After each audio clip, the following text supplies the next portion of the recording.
and see if there are board member questions of either of our presenters this evening. I do have one. Three of the four schools that were analyzed, there is a term that was used, the end of the anticipated service life. I'm not quite sure I understand what that means, but I'm hoping that when you provide your final assessment, you'll take a couple of factors into view. Specifically, it's my understanding that these older boilers, they're solid, they have these tubes, and if they're properly maintained, they could last for quite some time. Meaning you have to drain them, you have to get in there, you have to do some wells, prevent some leaks. I've got some personal experience with this through my father-in-law, who did this for a living for many years. And if you drain them and you weld them and you stop the leaks and you fill them up again, they literally can last quite a long time. The only downside to them is that they're somewhat energy consumptive. That being the case, when you adjudicate the delivered price of natural gas, and as long as that price remains constant, you can still work with the units that you have versus buying a more energy efficient unit that'll take 20 years to pay off. So I'm hoping that both sides of the equation will be factored in when you do your analysis, that's all. Absolutely, and part of it will be that we will start to address these energy conservation measures where we really look at, okay, if you spend dollars here, what is the payback period, and what are you ultimately going to get out of that? So that definitely can come to the board. That's all I have. Other questions? Yeah, I just had a couple questions. A media center, is that the LRC, do you know? Are you talking about Carpenter? Yeah, it's in Carpenter and Field. Yeah, that's the LRC. That's the LRC, right? Yeah. And then I guess it is Field that talks about an MDF room. Yeah, that is a main distribution or data room. Basically, when all the communication comes into the building, public communication, it's at that point that it's distributed out into the facility. It's a data closet at a big scale. Okay, all right. Computer room? Is that it? No, it's the branch distribution of the wiring. It's a room, like if you go to your home, yeah, it's where the phone lines come into the house, and then they ultimately get distributed from there. so a room with extremely large electrical and data panels. Gotcha. So here's the thing that I guess I'm struggling with a little bit in reading the list of, I guess, the status of all this stuff, of all of our stuff is a technical term, right? But all of our equipment, okay. So I'm glad that you tried to help us understand that definition of fair and good, because that's what I was struggling with. We've had parents come to our meetings and tell us that their kids have to wear jackets at Carpenter because it's too cold in the classrooms. And I was surprised to see that was mentioned for Emerson. Emerson was more of a limited instance. When we were meeting with the groundskeeper there at Emerson, dimension was just in the northwest corner. That particular classroom has more heat. Yeah, Okay. needs more heat. So it's not an entire facility issue at Emerson. Well, I'm hoping that Carpenter isn't either. But I guess I didn't see anything written about Carpenter having an issue of not enough heat. And then at the same time, you know, when I read about all the mechanical parts at Carpenter, it says that everything's in fair condition. And I'm trying to understand or get my head around, what does fair mean to a pupil? Does that mean that they need to wear their jacket in class? Or is it not working? How are we going to be able to assess whether or not we've actually got enough heat if we do these assessments in August? I want to make sure that we don't miss the boat on this, because it's very important to me. And I think it's important to everybody a carpenter. Um, So, I mean, how do we test the extremes? That's a great question. If you want us to come back and reevaluate in the winter, that's certainly an option. But related to the end user and the end of the day, sitting in a classroom, Yeah, that piece of the assessment, in my opinion, gets covered with the educational adequacy piece. When we do the educational adequacy, in addition to the specification that's drawn up, and it literally is a specification that says the room should be about this size, it should have whiteboards, it should have so many outlets, it should have data. It also includes an interview with the administration and teachers and principals of those buildings. So in my experience, those types of and I don't want to call them anecdotal because it's a fact when somebody's cold, right. but it's those types of pieces of information that come out of it. Those will be done, the specification piece, although I saw in the package and the schedule that Carrie and I were going over this morning, that we're actually starting that overlay assessment in the summer. We'll be doing the educational specification prior to departure of school next year. So those interviews, those kinds of conversations will occur in May and June of next year. Does that help you? That's helpful. What is our timeline on trying to address some of these?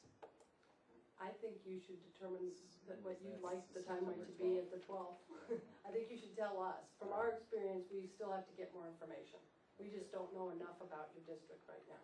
And the big key piece really comes from, we need to focus here, guys. This is our number one priority. And that comes from you to us, or this group to us, from your community to us. Right now, we've just taken a look at your facilities from a bricks and mortar perspective. And that comfort piece couldn't have been assessed over the summer when students weren't there. Right, right. Eric, Thank if you. I may, to kind of follow up and make sure I understand the answer, in terms of what you've been able to do so far, you've done a walkthrough of these various facilities, and for instance, if you got to a school and the boiler looked dramatically undersized, given the square footage of the school, presumably you'd note that, but short of that being the case, kind of the question of whether the boiler at Carpenter or Field or wherever else is actually putting out enough heat for a 0-degree day in the middle of January. I take it the only way to figure that out is to be there on a 0-degree day in January and walk around and see how. That is correct. it is. And actually, the assessment you alluded to, we wouldn't be able to tell either. We'd be able to note the size of the boiler and compare it to your relative square footage, but then we'd have to do calculations to confirm that it was either undersized or oversized, for that matter. But yes, those types of evaluations were made as how big is the unit, and then we have the data at least to compare it to your existing facility size. And so ultimately, in order to feed into the plan, it sounds like you either would need to interview people and ask how things are in January on a 0-degree day, or actually do a facility tour in that kind of environment. Could you not also, I mean, as part of this evaluation process, a $1.50 thermometer in the room, and somebody could simply log down the temperature on a daily basis? I mean, shouldn't be too hard to provide. I know that in the analysis that we did for the heat days, there was going to be a measurement in selective areas. Could that not be done year-round? Absolutely. And if that were to be done, I think you'd have all the data you need to effectively adjudicate how effective the system is on a certain temperature. Yes, absolutely. Sounds like a good science or math project. That's right. Maybe we can get some of the students involved. There you go. You know, one And thing they're I free. And they're free. One thing I do recall when we went through the process this last year was that when we get to the roles, goals, and control, which is sort of the big thing in the critical path as we go forward, there was obviously input from all stakeholders, and the public was one that was particularly important. And I guess I want to make sure I ask the administration and see if the board has done it.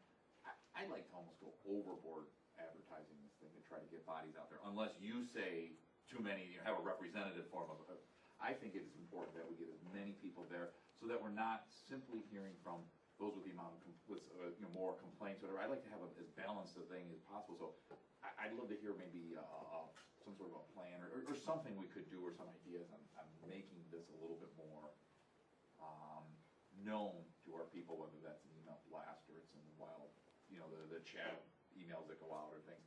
Just, I'd like to get them there. I'd like to get bodies in the seats so that we can really hear, and also, communication is a two-way street. I want more people to understand the challenges we face, because eventually when we come up with what are our priorities, we're gonna have to fund them. And so I wanna make sure people understand what the challenges are and the severity of the challenges. So I don't know if the rest of the board agrees with me on that, but I'd really like to get as many people involved as we can from the public. And that is part of what happens, Scott. The roles, goals, and controls piece is probably the biggest part of what we're trying to do, because that puts the board in the driver's seat deciding how you want to handle these issues. What they're presenting tonight is a very basic assessment, a beginning assessment of these pieces. The piece that the board has to come to terms with is exactly what you said, and that is, what is the realities out there, and how are we going to fund them if that need arises? I think the board needs to caution themselves about going out and doing a lot if you have no intent to fund anything. And I think the board really has to come to terms with that. If that's something that you want to do, then I think that's part of that roles, goals, control piece, if you want to go there. If the board doesn't want to go there, then you need to be honest with yourselves and bring that information out on the 12th as we move forward, because those are the realities that are facing the district if that happens. That piece of it is a real eye-opener, to really think amongst yourselves how you want to deal with this. This district's been very fortunate over the years to have a lot of federal money pumped in here from the Aviation Administration to do a lot of work that a lot of districts have to pay for. And now that appears to have come to an end, along with other maintenance pieces that we have. So unfortunately, it's a huge reality check. And it comes at a probably not a good time, because of issues that we deal with, with the economics and trying to keep budgets in line and those types of things. So it's a very interesting piece to have to deal with. So I think as we get into those roles, goals, controls, I think the board's going to be in a position to really ask themselves questions about where is it that we truly want to go. And I think that you really have to come to terms with that, because it's going to help you prioritize these pieces. We talk in terms of the carpenter situation, and we've certainly heard from vocal parents there. And are there issues there? Sure there are. The question is in the grand scheme of things, that may or may not be the district's priority. Once this piece shakes out, we may find that there's something else that the district has to look at further. That becomes a choice, for this board to have to haggle through, of course, with the assistance of the architect. So it's a multifaceted approach, on how to deal with it. But I think setting the ground rules as what they will present, their firm will present on the 12th, will help the board, aid the board in trying to move forward, to make those appropriate decisions. And if Dr. Bender, if I might add to your analysis there, I think it's important for the board and the community to recognize that a plan, this facility master plan, is as living document as your strategic plan. Every time board meeting I've been here, you guys have made adjustments to that strategic plan or checks as you continue down that path. This facility master plan is no different. It is a living document that needs to change and adjust with work being done, whether it's the lighting retrofits or changes in direction that maybe more funds come available, or it's the direction to this day is we're going to live within our means and deal with it, and this is how much we have to work on facilities. And then one day it opens up so it adjusts. It's a living document that requires a lot of input. And it is, at the end of the day, as we discussed in our interviewing process, it's your document, it's your plan. And the goal is, although we hate to leave you at such, after we were done, we want to continue a long-term relationship, but the goal is that you'd be able to take the plan and work it on your own. And you'd be able to adjust it and work with it and modify it and move it on your own. But we're here to help you just see the pieces that are important and help you find, add the pieces you've already addressed, things